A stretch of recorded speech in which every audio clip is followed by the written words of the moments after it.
Não fica aproveitando que sua sobrinha tá aí, não. Deixa a cara. Tá grande. A criança fecha a sua cara pra acordar a menina. A culpa é dele. Eu tô gravando tudo. Isso é um caso perdido. Você tem me largado, fiquei achado, você achou minha filha ia jogar no lixo? Fiquei. Vai ganhar dinheiro comigo também. Sente. Vai falar o que, Renata? Vai falar... Olá, gente, boa noite. Bom, hoje eu vou falar um pouco sobre as agressões verbal, psicológica, fisicamente para vocês, sobre o pré-natal e o parto. E são agressões assim que não dá para você esquecer. Imagine você, a pessoa gestante já fica frágil, é sensível, e aí você vai fazer o pré-natal, acompanhamento, para ver se sua filha tá tudo ok. Você sabe que não é uma gravidez legal, não tá sendo legal. Aí você vai em busca de ajuda, aí você chega lá no caixa resposta. Ou seja, se você vai para uma maternidade, para um atendimento ou para uma emergência, se você está na emergência é porque você precisa de ajuda com urgência, né? Aí você chega na emergência. Eu cheguei na emergência 11 horas da manhã, 4 horas da tarde. Eu não tinha passado nem pela triagem.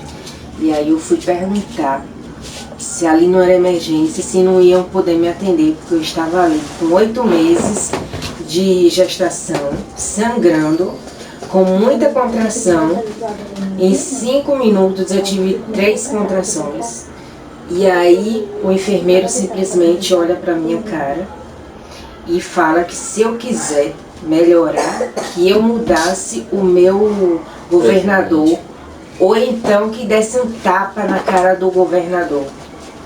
O que é que o governador tem a ver, né? Você estava ali precisando da ajuda dele, porque se ele se formou em enfermagem e está trabalhando, é porque ele precisa do trabalho e está ali para ajudar a gente. Aí você vai em busca de ajuda e passa por isso. E aí eu vim para casa, voltei para casa com sangramento, e aí fiquei de repouso 3 dias por conta própria, perdendo dias de trabalho, porque ninguém me dava atestado, dizer que eu estava apta a trabalhar, e eu não tinha condições nenhuma, era pressão baixa o tempo todo, vomitando o tempo todo. Para vocês terem ideia, eu fiquei desnutrida na gravidez, gente.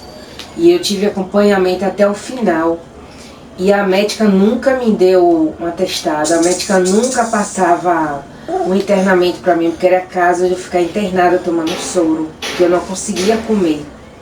Eu só vomitava, e quando eu tinha fome que comia, ficava com muita falta de ar e vomitava.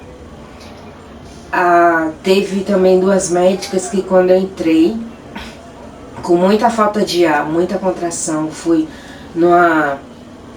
à noite, eu cheguei lá umas 10 horas e fiquei até 1 hora da manhã. Simplesmente ela olhou pra minha cara e disse que eu estava tendo um ataque de ansiedade.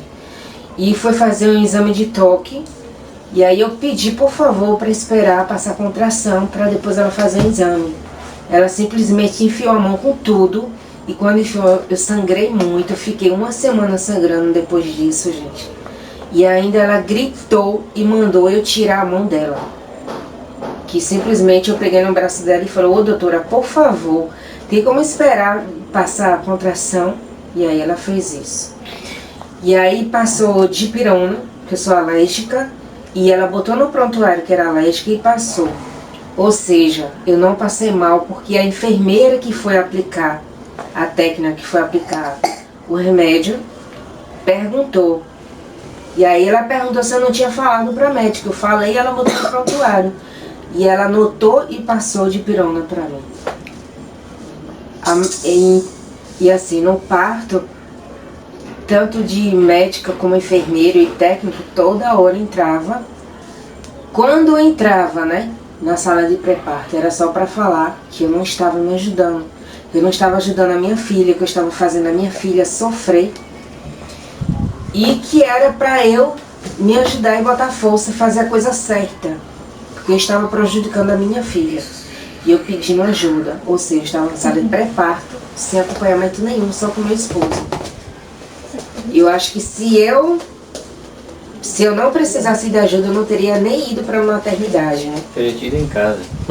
Aí, quando veio que minha filha está quase perdendo a vida, já estava quase sem batimento, aí aparece um monte de médicos e aí resolve fazer o parto de qualquer jeito. Aí teve que fazer manobra, uma enfermeira subir em cima de mim, uma médica enfiou as duas mãos assim para poder, eu acho que é o eixo que fala, abre o eixo, e a outra com a mão assim para poder puxar a cabeça da minha filha. E aí quando a minha filha nasce daquele jeito, toda roxa, sem vida, e eu gritando, perguntando pela minha filha se estava bem, e eu só ouvia dizendo que não estava. E aí eu vim entubando a minha filha e depois me arrastaram, eu já estava pulando em cima da maca e perguntando por que eu estava daquele jeito. Ela simplesmente falou que eu tinha perdido muito sangue e que era para eu me controlar. E eu falei, doutora, eu não estou nem sentindo minhas pernas. E ela, você tem que se controlar. Não tinha como eu me controlar, porque eu não estava nem sentindo o meu corpo. E aí me deram um hack lá no centro cirúrgico. E aí eu pedi para uma técnica que estava lá para poder me segurar, que eu não estava me sentindo o meu corpo. E aí foi que ela me abraçou para poder aplicar o hack. E aí ela me sedou, ela me avisou que ia sedar. E quando eu acordei 11 horas da manhã, eu estava toda amarrada em cima de uma maca. Ou seja, foram agressões verbais, psicológicas, fisicamente, que não dá para esquecer, gente. Não dá.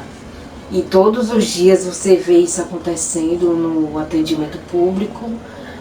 Isso por conta de que hoje um parto cesáreo não dá mais dinheiro. É muito gasto para o governo. Então o que dá dinheiro para os médicos hoje é um parto normal. Ou seja, o que eles puderem fazer para ter um parto normal, eles estão fazendo para ganhar o dinheiro deles. Eles não estão nem aí se vai perder vida ou não. E nesse dia, 18 de março de 2018, depois que minha filha nasceu e está viva, graças a Deus, à vontade de Deus, 2019, gente, desculpa. Teve crianças lá, gente, que faleceu por negligência também. Por conta disso, ou seja, eu fiz o pré-natal, acompanhamento todinho nessa maternidade. Se eu fiz o acompanhamento todinho lá, teve ultrassom, as morfológicas eu fiz em clínica particular e levei, os exames que pediam, exames caríssimos que eu fiz e levei. Ela sabia que eu não tinha passado, ela sabia que eu não podia ter normal. Mas mesmo assim, por conta do dinheiro, que o dinheiro, infelizmente, no Brasil fala mais alto, as pessoas estão fazendo qualquer coisa pelo dinheiro e não tá nem aí pela vida das pessoas, infelizmente. E isso acontece todos os dias. Não foi só nessa maternidade, eu fui em outra maternidade, não tive acompanhamento legal também.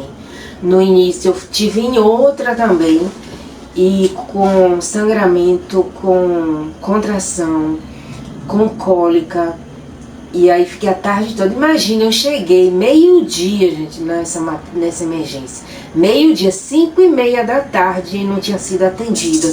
E eu sempre dava de dor e morrendo de medo, morrendo de vontade de ir ao banheiro, com medo de ir perder minha filha. Isso na emergência. E aí quando a gente foi procurar assistência social disse que não podia fazer nada. Tinha 2 obstetras na emergência. Só que estava em parto e disse que não podia atender a gente. E aí a gente foi perguntar com quem que podia falar. E aí foi que tinha uma lá, disse que estava num descanso, que botou para atender a gente, que era melhor nem ter atendido. Fez um exame de toque lá, não sei como, que veio dizendo que eu estava com 4 meses, sendo que eu ia fazer 3 meses ainda. E que eu estava simplesmente com a dor muscular e que era para eu ir para casa. Ou seja, não passou exame nenhum, sim, só com um exame de toque. E ela disse isso. Aí no dia seguinte, de novo, fui para outra emergência e eu estava com o início de aborto. E Assim, cada vez mais cresce o número de negligência. E passaram o Transgestan, não conta, você tomar. O Transgestan eu usei do início até o final para poder segurar. Porque como eu tinha 2 miomas, eu tinha que, as contrações era frequente e tinha que diminuir as contrações. Enfim, é isso. Bom, gente, vocês, assim, eu não processei, não corri atrás. Mas vocês que estão gestantes, que estão passando por isso, não fiquem caladas, procure seus direitos, porque nós temos os nossos direitos. O posto de saúde, as UPAs, as maternidades públicas existe para nos ajudar. E assim, nós pagamos imposto, então nós temos direitos. E isso que eles fazem é agressão. Então procure o direito de vocês, não fique calada, porque eu fiquei, outras ficaram. E é por isso que tem acontecido muitas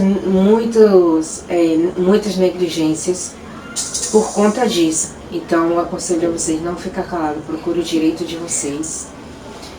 Então é isso, minha filha hoje está viva, graças a Deus, mas muitas mães hoje sofrem a perca dos seus filhos por conta de negligência. Então, vocês que assistiram, dê um legalzinho, compartilhem, se inscrevam. E aí eu vou estar postando outros vídeos falando sobre mioma, sobre minha vida de mãe, meu dia a dia. E é isso, tchau. Muito obrigada.